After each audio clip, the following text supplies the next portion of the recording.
Everything to know about INDYCAR at Portland, including Alex Palou's title quest. Everything to know about INDYCAR at Portland, including Alex Palou's title quest Portland International Raceway, Portland. Or, a year ago, INDYCAR drivers came to Portland knowing that Alex Palou could clinch the championship with a couple of races remaining in the season. He did clinch the title at Portland a year ago. It was his third consecutive and fourth in the last 5 years. The 1.964-mile, 12-turn Portland road course is earlier in the season this year, with 5 races remaining after the 110-lap affair on Sunday, Aug. Love watermelon but hate the sticky cutting mess? This compact 2-in-1 tool slices neat cubes and flips into a retractable fork for easy serving at parties, picnics, or home. Want to get the best verified deal and see full details? Visit grabdeal.us/3 right now. But it is the same in that the field is once again chasing Palou.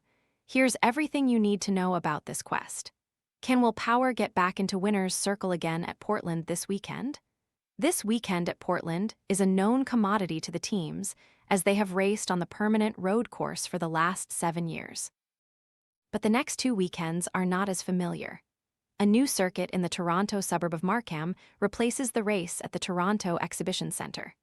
The new layout is a 2.19-mile, 12-turn street course, a 250-mile affair in Washington, D.C., where the course appears relatively simple at 1.7 miles and 7 turns.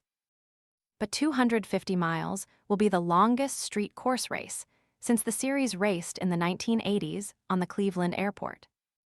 The series ends with a double-header weekend at the Milwaukee Mile, a 1-mile oval where they will race on both Saturday and Sunday of the weekend, before heading to the 2.238-mile, 11-turn permanent road course at Laguna Seca in Monterey. Caliph Alex Palou leads the field in points toward the title. It's big, but not totally insurmountable. There are 54 points available on a race weekend. There are 50 points based on finishing position and up to 4 bonus points, 1 for winning the pole, 1 for leading a lap, and 2 for leading the most laps. The Chip Ganassi racing driver already has more than a 1-race lead on the field. He has an 83-point lead on Team Penske's David Malukas. Following Malukas, Palou has an 87-point edge on Andretti Global's Kyle Kirkwood and 104 points on Christian Lundgaard. Can anyone catch him, needing nearly to cut 14 points a race at a minimum? INDYCAR veteran Graham Rahal isn't convinced. The championship, I hate to say it, but it's over really. Unless something crazy happens, I just don't see it going the other way, Rahal told me Friday morning at Portland. I could give you my thoughts, but Fox Sports analyst and former INDYCAR driver James Hinchcliffe already has. So take a look here. Is this the biggest margin with 6 races to go? That record belongs to Scott Dixon, who had a 117-point lead in 2020 with 6 races to go to win the championship. Palou had a lead of 106 points, 23 more than this year, at this point last season. What is the biggest comeback with 6 to go? Back in 2010, Dario Franchitt rallied from 50 points behind Will Power to win by 5 points. Power, by the way, is the defending winner at Portland. Palou very much displays an "it isn't over until it's over" type of vibe. He also understands that with a couple of unknowns at Markham and Washington coming up, that could change how things play out. Portland is a place where he has to feel good. He has won twice and finished on the podium in 4 of his 5 Portland starts. Kirkwood is looking to close the gap. They are confident in their abilities. They just aren't confident that Palou could make enough mistakes or have enough misfortune that they would need to catch him. Kirkwood sees the 2 upcoming races at Markham and Washington as ones where he could potentially close the gap. If history repeats itself, we've been really good on new tracks and new street courses, especially, Kirkwood told me Friday. Arlington this year was a new one.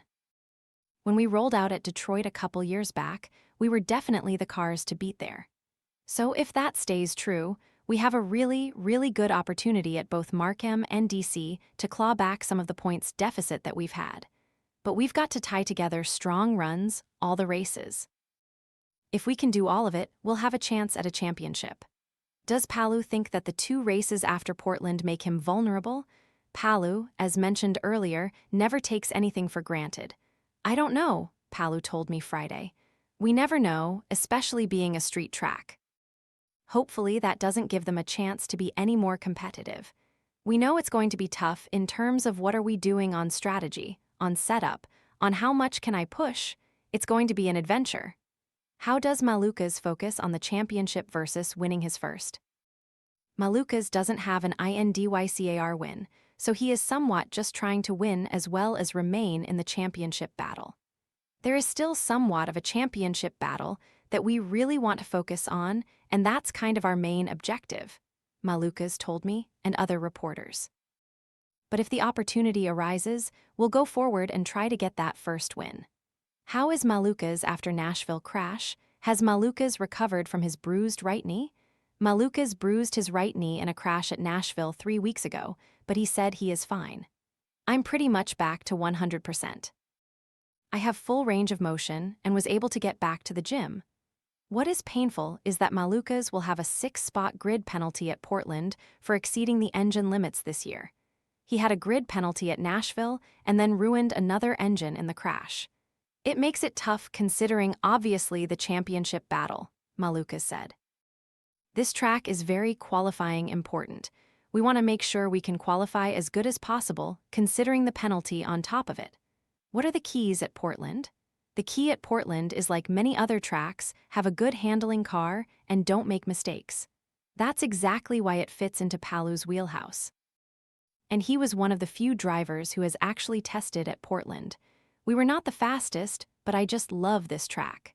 I'm glad we tested here a couple of weeks ago.